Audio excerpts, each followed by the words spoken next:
Everyone, आज की कहानी है सारा की। तो ये कहानी तब की है जब सारा और उसके दोस्त उनके फार्म हाउस से वापस लौट रहे थे। क्योंकि रास्ता बहुत खाली था तो सारा ने अपने दोस्त को कार की स्पीड बढ़ाने को बोला। उसके दोस्त ने उसकी तरफ सर हिलाया और हामी भरे। अब कार की स्पीड देखते ही देखते बहुत तेज़ हो गई थी कि तभी वहाँ एक सामने पोल से उनकी कार टकरा पड़ी। वहाँ पे इमीडिएटली उस कार एक्सीडेंट में सारा का एक दोस्त तो मारा गया, लेकिन बाकी के 3 खुशकिस्मती से बच गए। अब सारा और उसके दोस्त उसके एक ज़ख्मी दोस्त को, जो कि उस कार एक्सीडेंट में बहुत ज़्यादा ज़ख्मी हो गया था, उसे हॉस्पिटल लेके गए। सारा और उसके दोस्त उसे हॉस्पिटल लेके पहुंच गए, लेकिन अनफॉर्चुनेटली उनके उस दोस्त ने भी वहां अपना दम तोड़ दिया। अब 3 दिन गुजर चुके थे इस बात को। सारा इतनी डिप्रेस हो गई थी कि उसे कुछ भी करने का मन नहीं कर रहा था। वो दिन भर अपने कमरे में रहती थी और बाहर नहीं निकलती थी, किसी से बात भी नहीं करती थी।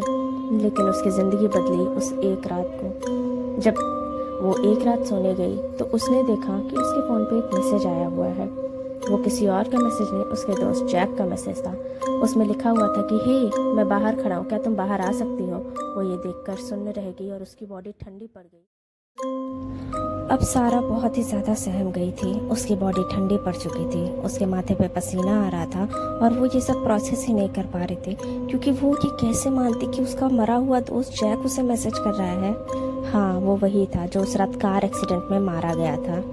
लेकिन अब वो कुछ कर भी नहीं सकती है, क्योंकि उसे उसके मैसेजेस बार बार आए जा रहे हैं।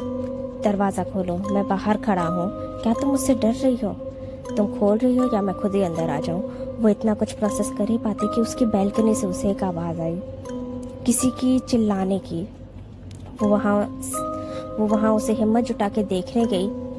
उसने जैसे ही पर्दा हटाया तो वहाँ जो उसने देखा वो वहीं जम गई।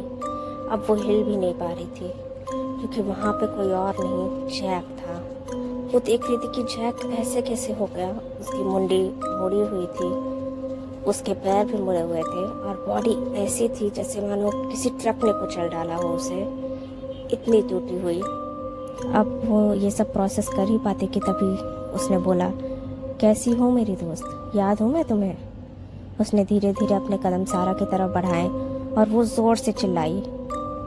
दूसरे दिन जब उसके दोस्त उसके घर पे आए तो उन्होंने देखा कि सारा अपने घर पर नहीं है, सारा यहाँ है ही नहीं। उन्होंने पूरे घर को छान लिया, लेकिन उन्हें सारा नहीं मिली। अब बात यह है कि वहाँ कोई था नहीं, तो उन्होंने सोचा कि हम चलते हैं, लेकिन उन्हें वहाँ बैल्कनी में सारा का फ़ोन मिला। अब जब सारा का फ़ोन मिला तो उन्होंने देखा कि उस पर कुछ भी सस्पिशियस नहीं है। उन्होंने उसे चेक करना सही नहीं। उसके दोस्त वहाँ से चले गए। उस दिन के बाद से आज 3 साल गुजर चुके हैं। सारा आज भी लापता है। उसके साथ उस रात क्या हुआ ये किसी को पता नहीं, लेकिन आज भी लोग उसे ढूंढते हैं। उसके चाहने वाले, उसके फैमिली वाले, वो सब उसे ढूंढने की कोशिश कर रहे हैं, लेकिन वो नहीं मिली। उसका फ़ोन आज भी उसी बैल्कनी में पड़ा हुआ है और उस पर रात में आज भी मैसेजेस आते रहते हैं।